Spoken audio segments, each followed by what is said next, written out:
inyunguramagambo official.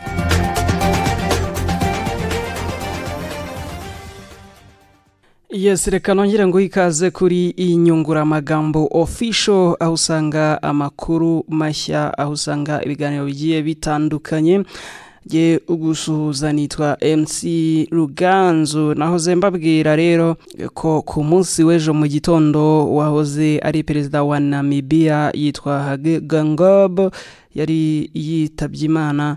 N'amakuru yarayakababaro ku muryango w'abanyanamibia bose kandi ndetse no ku banyafurika muri rusange. Andi makuru rero nje kukubwira nuko ubu ngubu Namibia yamaze kubona perezida mushya, ubwo ni perezida ugiye gukomeza akarangiza iyi manda ya Hage Geingob. Na wundi rero no wari vice perezida we yitwa Nangolo Mbumba, akaba rero yarahiye kuba perezida wa kane wa Namibia. Mbumba rero wari vice perezida yaje kurahira, arahirira ndetse mu biro bikuru, mu biro by'umukuru w'igihugu hari muri Namibia. Hanyuma uwitwa Netumbo Nandi Ndaitwah nawe yayisarahira kuba vice perezida muri uwo mwanya nyine. Uyu Nandi Ndaitwah murabyibuka ko nari nababwiye ko ari we watowe rero n'ishyaka SWAPO riri ku butegetsi kugira ngo azabahagararire mu matora azaba mu kwa 11. Uyu rero yayisaba vice perezida.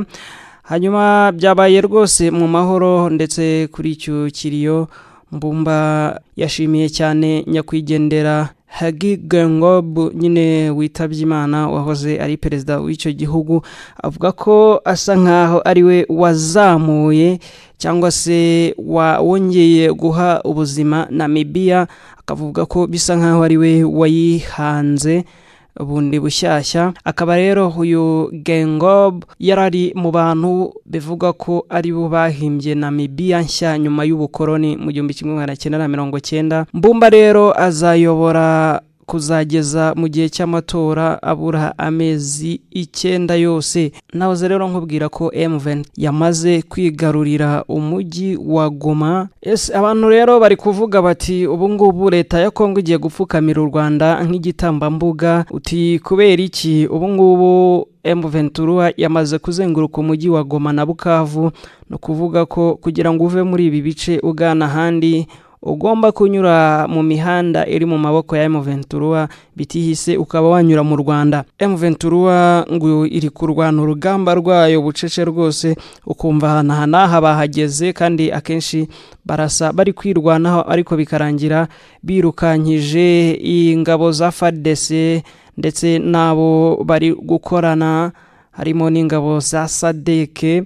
Kandi ubwo ngaho M23 ihisi kandagira muri ako kanya ntihava, kuko yo ivuga ko iri kurengera abaturage bari mu bice igenzura n'abandi bari mu nkengero zawo. FARDC muri ibi bice hari ukuba bagirana imishyikirano na M23, kuko biragaragara ko bari kubatsinda cyane, cyangwa bakaba bakwemera gucisha bugufi bagasaba u Rwanda imbabazi rukabaha inzira, cyane ko nyine impamvu bazaba imbabazi nuko murabizi ko ibibazo byose babishinja u Rwanda. Muribuka Felix Tshisekedi avuga ko azatera u Rwanda. Ubwo rero yaba ari inzira ya kabiri kugira ngo babe babasha gukomeza kugirana imigenderanire, gukomeza kuva hamwe bajya handi, kugira ngo FARDC, MONUSCO na SADC n'abandi baba diplomate babo babe babasha kubona aho banyura bagahunga. U Rwanda rufite uburenganzira bwo kuvuga oya, ushobora kuvuga ruti rwose ntago twivanga mu byanyu. Hanyuma RDF igacungana n'uwashaka kuza ku ngufu cyangwa akaba yashaka kwinjira mu gihugu mu gihe bataba babishaka. FARDC, SADC, Abarundi, FDLR, Mai n'indi mitwe ubu bari kurasa ibisasu mu mihanda ya Minova, Sake ngo barebe ko babona inzira, ariko M23 yo yababereye ibamba. Komeza ukurikire inyunguramagambo official, nzajya nkugezaho amakuru mashya, nkugezaho kandi ibiganiro bitandukanye mbona ko ukwiye kubuzi. Wibuke gukora subscribe, like, share, bisangiza abantu nabo babimenye.